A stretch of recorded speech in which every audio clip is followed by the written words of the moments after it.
Kemudian lagi ada Hikayat Quraisy, kemudian ada Hikayat Indra Bangsawan, Hikayat Jaya Langkara, Hikayat Nahkoda Muda, Hikayat Ahmad Muhammad, ada Syah Mardan dan Isma Yatim. Ini juga kalian silahkan browsing sendiri ya teman-teman. Kemudian di samping risalah-risalah yang menerangkan tentang agama Islam, besar kemungkinan cerita-cerita tentang Nabi Muhammad merupakan hikayat-hikayat Indonesia yang pertama yang dituliskan dalam kesusastraan Indonesia. Tulisan-tulisan mengenai kisah Nabi Muhammad amat diperlukan untuk dibacakan pada perayaan-perayaan Islam, khususnya upacara-upacara seperti sambutan Maulid Nabi.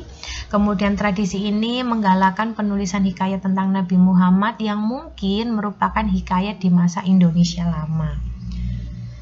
Nah, kemudian dalam Hasanah Sastra Melayu, genre sastra Islam dirintis dan dikembangkan oleh Hamzah Fansuri, penyair puncak pada masa peralihan dari abad 16 ke abad 17. Karena itu Hamzah Fansuri dan Sunan Bonang merupakan pelopor sastra Islam Indonesia.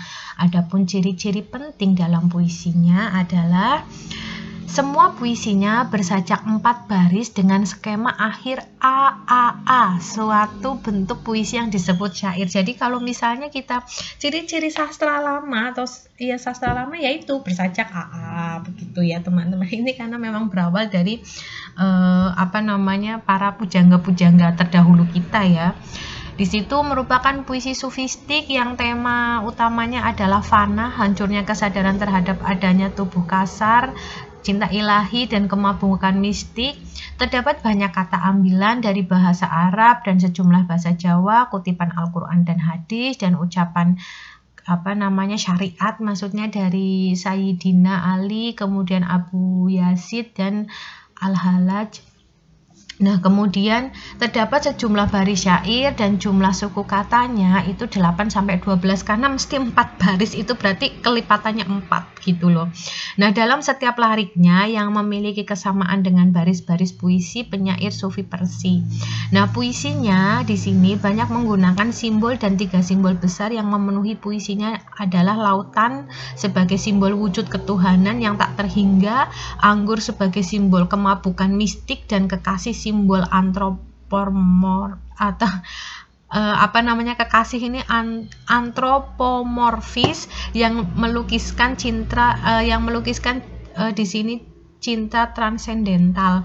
Jadi semua itu ada simbol-simbolnya ya. Misalnya lautan itu sebagai simbol ketuhanan begitu karena mewujudkan tak terhingga gitu ya, tidak bisa kita lihat batasnya, batas laut. Kemudian ada buah anggur di situ sebagai simbol bahwa buah anggur itu kan seperti minuman memabukkan ya, itu maksudnya terlenanya kita terhadap dunia.